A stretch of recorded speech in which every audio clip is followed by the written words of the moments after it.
Vae Victis, the Ottoman aggressors, have been defeated. How that, you might ask, now as you can clearly see that there is a huge Ottoman Empire on the map, but they are not showing up on the Great Powers list. I'll make it quick. The once so threatening Ottoman Empire is now ruled in a personal union with the Basileus Romanos V of Byzantium. And of course, this AI Ottoman personal union follows the true Orthodox faith since before the union and is a completely loyal subject under the true Roman Empire. Always has been, of course. And this is just an example of what you will be capable of achieving using my strategy from this video. Because with this tactic you can literally convert and PU every single nation in the entire world. Yes, you heard that right. You could PU Ming, Japan, Persia, Delhi, Bahmanis, whatever nation you want to, by using this strategy. And I would bet that even Paradox Tinto big boss Johann himself would approve that this tactic doesn't even use any exploits at all, but just convince yourself on the RNG-less, exploit-free, easygoing path to convert and PU anyone. I'm the student and I present Restitutio Diplomatico.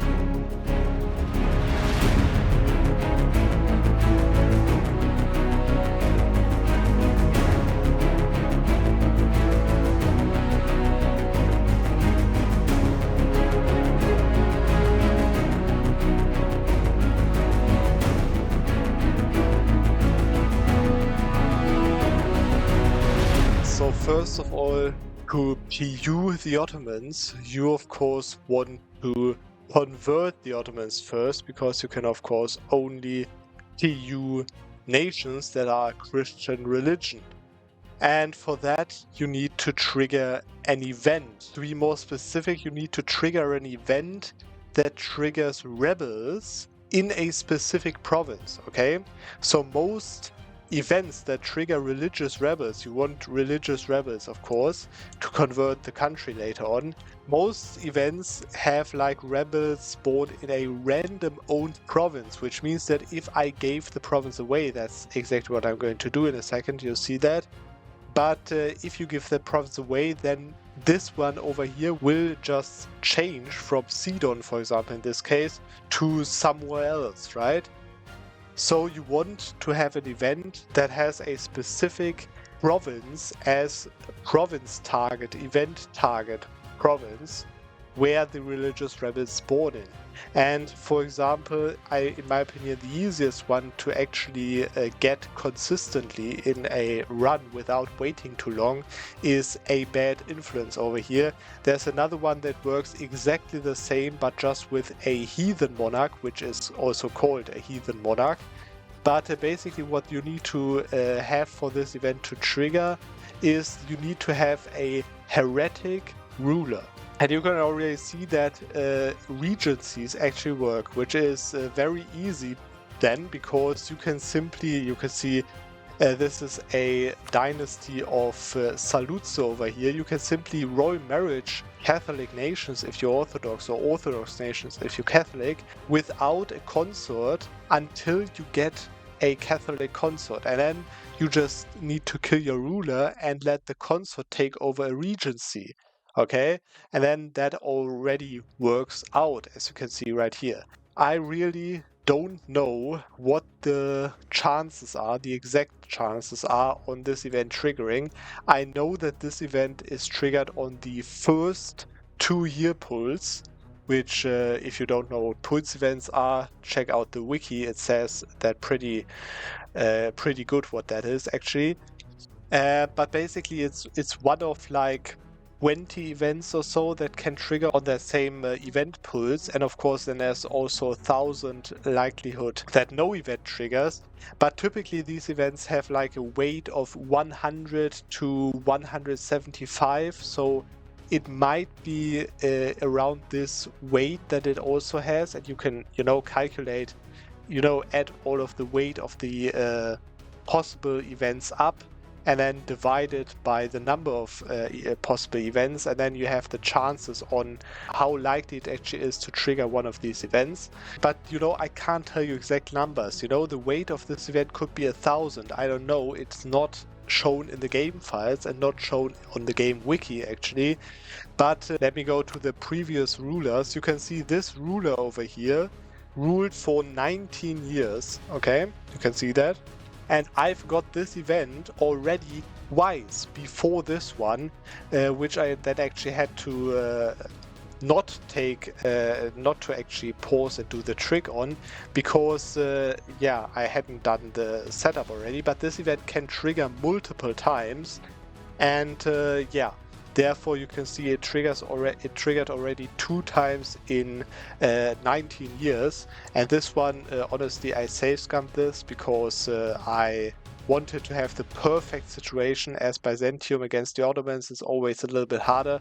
But you notice that if it spawns 2 times in 19 years, it can't be that rare, right? So now the question, why am I even getting this event, and what should I do, or what do I want to do with this event? This is basically also a guide how to convert an AI nation. Because if you want to convert an AI nation, you want to support religious rebels of that religious type that you want to convert them to, okay? Now for this event that spawns in a province in your capital area. Okay, I moved my capital over here for this event extra, which means that it can only spawn in this province because it's the only province that's in my capital region without my capital, of course. And this event triggers religious rebels if the religion in the province is your true faith, which in this case is Orthodox, okay? So if you do it as a Catholic country, you can do the same thing and it would trigger Catholic rebels, okay? If you convert that province to Catholicism. Now, the question is, why can't I support rebels otherwise in his country? You can see what rebels I can support. There are no religious rebels. And the reason for that is because he's, of course, a Sunni nation and he has the Dhimmi estate. And it seems that the AI, at least the AI Ottomans, always take the Dhimmi autonomy, okay? You can see this gives minus 100% missionary strength and minus 100% religious unity contribution, which means that this is basically treated as a true faith religion, which means that it won't spawn Orthodox zealots on its own. But actually there's another reason why I want to do it through an event, because that way I can actually choose the province to spawn them in. And you notice the religious map mode, all of this is Orthodox already from the Ottomans, right? So I want to convert provinces that are not Orthodox yet. And that is this Anatolian and Asian side, of course. Which means that if I spawn rebels in Sidon over here, they can convert all of this easily, and then there will be 50% domination of Orthodox together with this provinces over here, so that I can then enforce the rebel demands and convert the Ottomans to the Orthodox faith.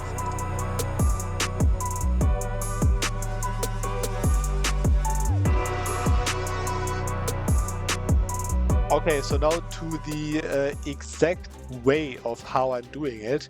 I already turned down the 4 over here, and I want to, of course, return this province to the Ottomans. Sadly, I will return it to Lebanon over here, as you can see, which I don't want to. I want the Ottomans to own that province. So now I'm going to hold this event on my screen, and while I'm holding it, I'm going to declare war on Algiers, okay? And very important, I have to turn down this 4 again, because it's actually pretty important that they siege that down as a 4 to get a foothold, basically. But now what I can do is I can move my army in here on Algiers. stack wipe their army, of course, and then rush this fort.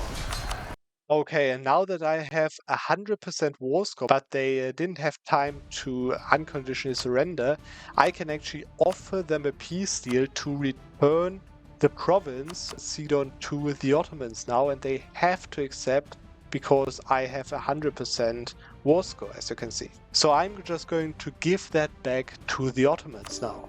Okay, now you see the fort over here is still existing, but it has 0 garrison, which means that if I trigger those rebels now, as I said, it is a province trigger, so those rebels will trigger in the targeted province, which is still Sidon, right?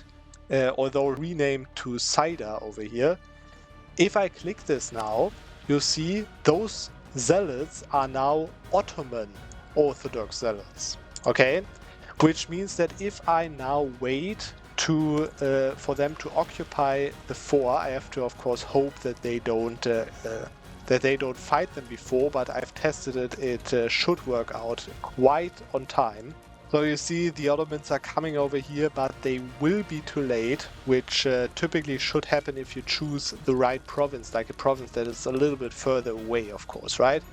So now in 3 days they will occupy this province.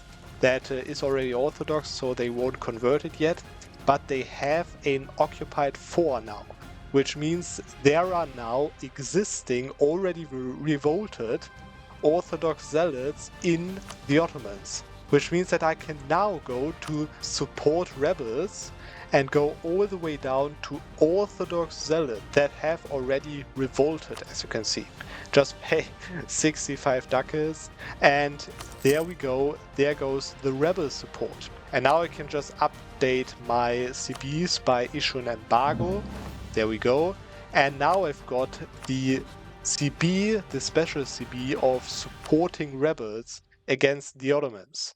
And I want to declare war with that CB on the Ottomans now, okay? Which means that now the rebels won't have to break the Ottomans. I can always just peace out for the rebel demands, okay?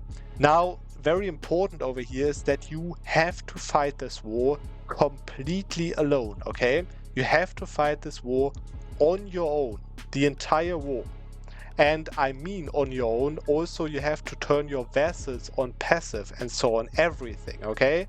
Because now what you have to do is, you have to protect this little stack over here, as it was like your entire army, okay? This stack over here has to be supported by any means of this entire war, okay? That can be done pretty easily. You just need one stack or your entire army ideally to walk around together with this Orthodox zealots over here to let them siege down the provinces while you protect them so that they don't get killed by the Ottomans, okay?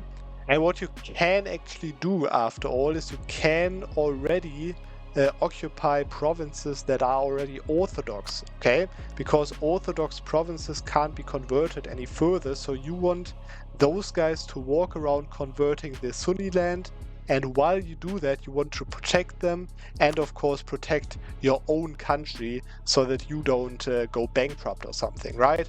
But you want to leave all the Sunni provinces ideally to not siege them down by yourself so that they can be sieged down by the rebel state.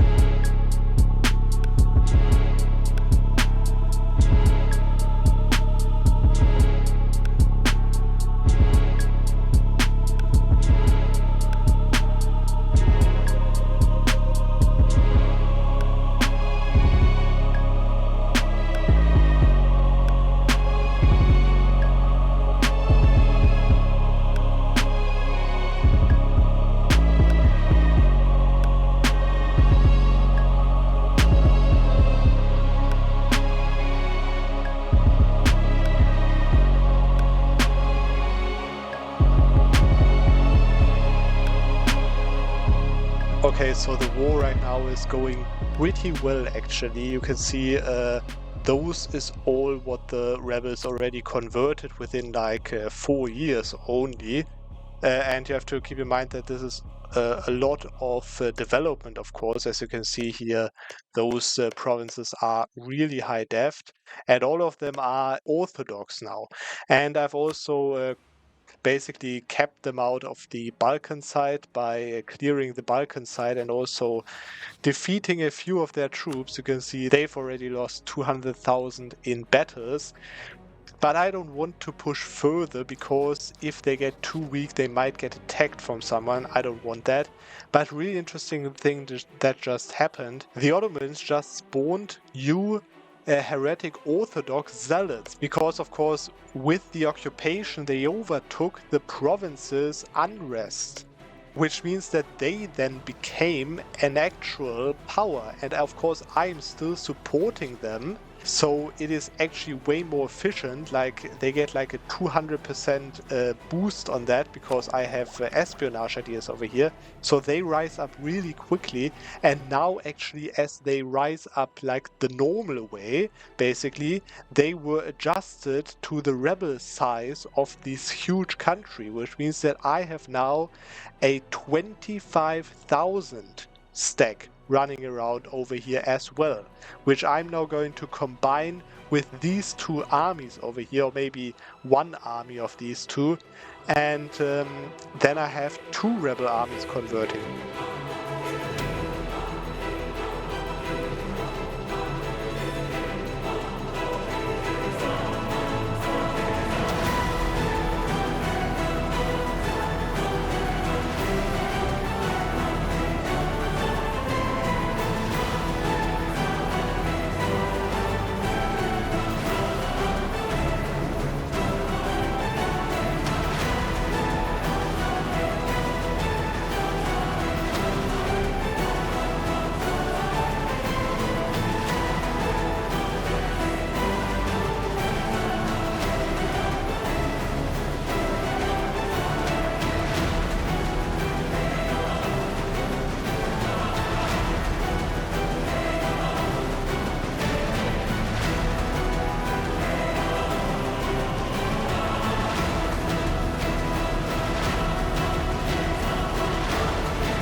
And there we are, finally, after 10 long years of war against the Ottomans.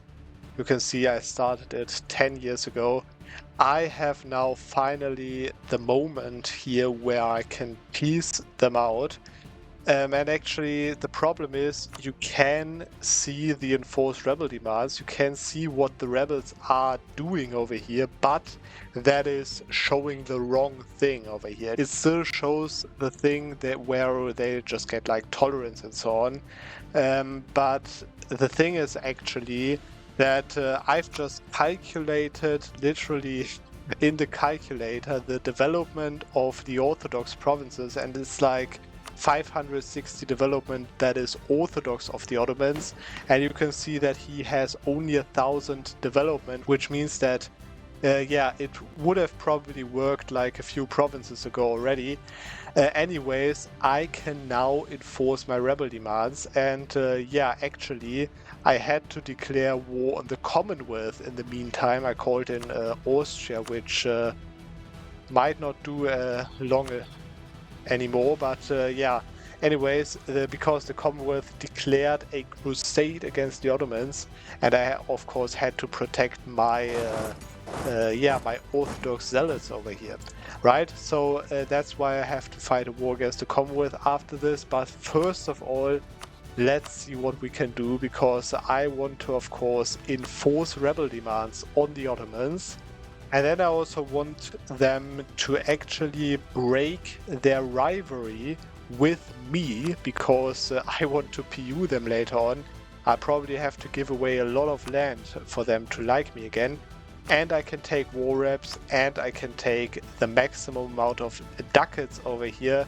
Actually, the weaker they are, the better, because, you know, I can send them gifts and so on. So that will be perfect later on. And also, the longer the truce is, the longer they can't rival me. okay? Which means that I have right now 15 years of time to make them like me, actually. We'll see if that works.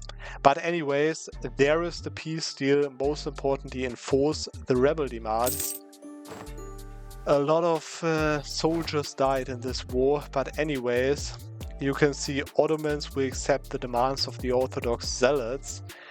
And you can already see that I've got increased influence of the Orthodox faith because I have 10 nations now following. And that is, of course, because the AI Ottomans are now Orthodox. You can see Orthodox is now their main religion, and they will like me more through that with the religion, of course, as you can see. But anyways, for them to, sadly they have a militarist, maybe I have to wait until he changes into a diplomat or something. And by the way, also, this is a way to weaken the Ottomans a lot, actually, because they've lost their unique Tier 1 reform now, which means that he can't really choose from god tier heirs anymore. He has a normal monarchy right now, which means that he will have normal regencies, normal heirs and so on, which makes it way easier to PU them later. And just a little reminder, at this point I just did it with the Ottomans as Byzantium because it's of course the ultimate meme, but you can convert every single nation in the world with this exact same tactic, okay? So you could go to Ming and convert Ming to Orthodox faith and PU them with this tactic, and then we'll see when I hopefully fixed the relations with the Ottomans and when I'm able to actually PU them.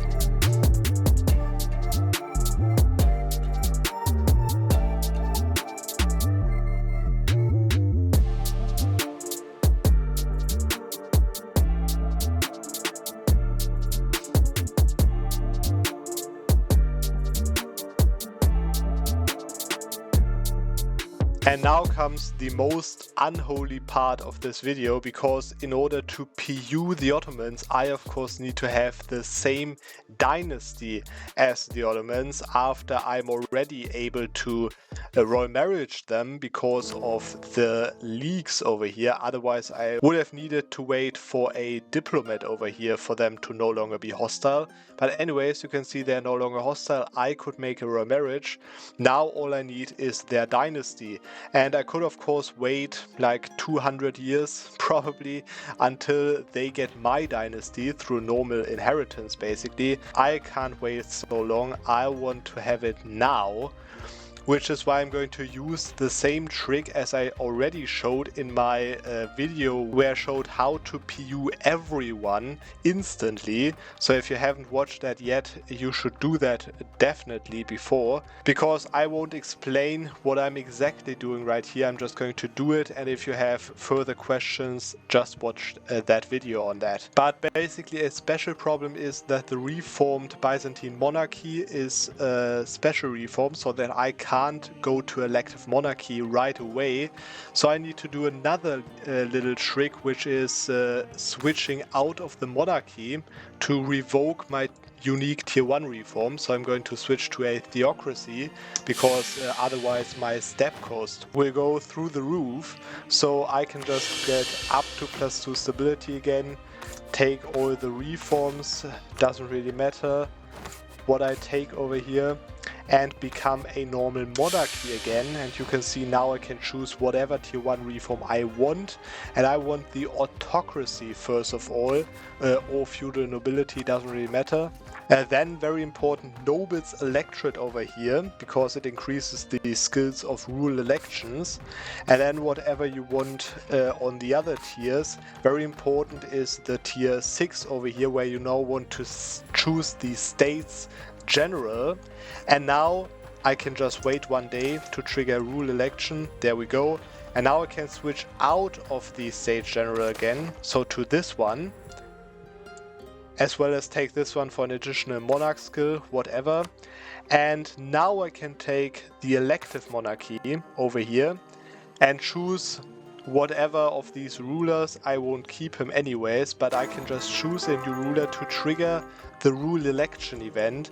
And now I can literally choose a Turkish Orthodox Alexandros II of the Osmanoglu dynasty, which I obviously want, right?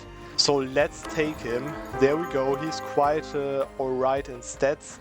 And now what I can do is I can wait for the bonus that I get for having the same dynasty, as you can see, which pushes me almost over the limit of getting another royal marriage, which can now be done with the Diplorep advisor, as well as I can get legitimacy over here from my parliament. Just let me add one thing over here.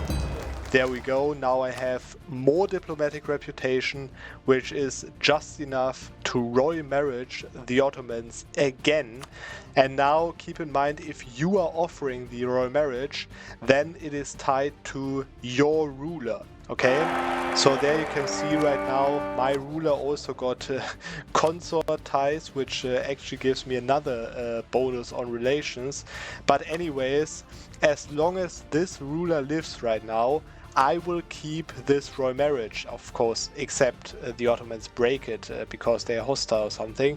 But this means that all I need to do now to PU them is wait for this ruler to die, and this heir will most likely not have an heir immediately, and I can then claim their throne after I got more prestige through this war. You can see it's really close already, and then I can claim their throne and go in and PU the Ottomans. And I promise after that I'll change my dynasty back to a proper Greek one.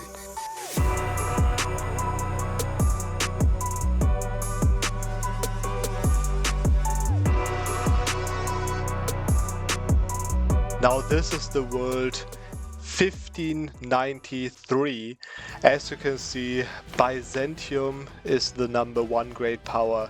The Ottomans are #2 great power. My Byzantium over here did an exodus to the Western Mediterranean, basically restoring the Western Roman Empire, as you can see, collecting a lot of trade out of Genoa, totally ignoring the Ottomans until now. Because now I can actually claim the Ottomans' throne. As expected, the heir does not have an own heir yet, and I of course had a royal marriage before already, and of course I'm almost at 100 prestige capped, so now I can literally claim the Ottomans' throne as Byzantium. There we go. I have now the claim on throne casus belli against the Ottomans. And by the way, I also just got a morale event, as you can see, 20% over there, for I think until 97 or something. Yeah, so I'll probably be able to use this the entire war.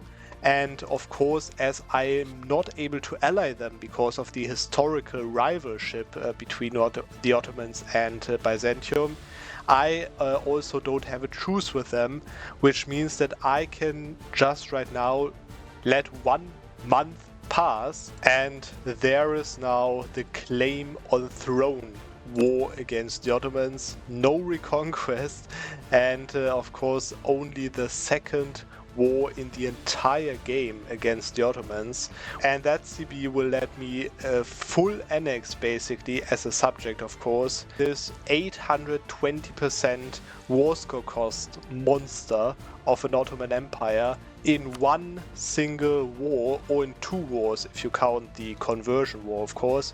But anyways, there it goes, and we're going to see on the other side.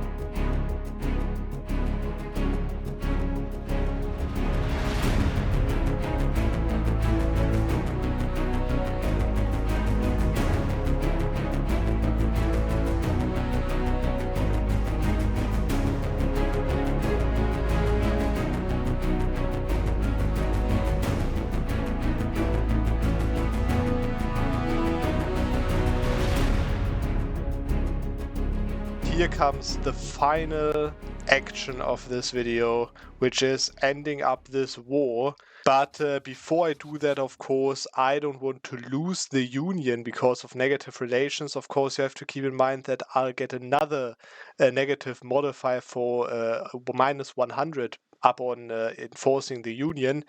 But anyways, you can also see that the minus 200 modifier of desiring provinces will go away completely, so it will be fine. But anyways, I don't want to run around with the Osmanoglu dynasty, which is why I spent some reform progress just to change that dynasty again. And just to be clear here, this is completely irrelevant except for roleplay. Okay, so yeah, I'm just going to switch out of the elective monarchy into the States General. I'm going to trigger that event, and now I'm going to switch out of the States General again into the elective monarchy again. I just spent 200 reform progress, and now I can trigger another rule election over here that I could right now take a Hunyadi dynasty, but I think I'll just take the strongest one available, Romanos V.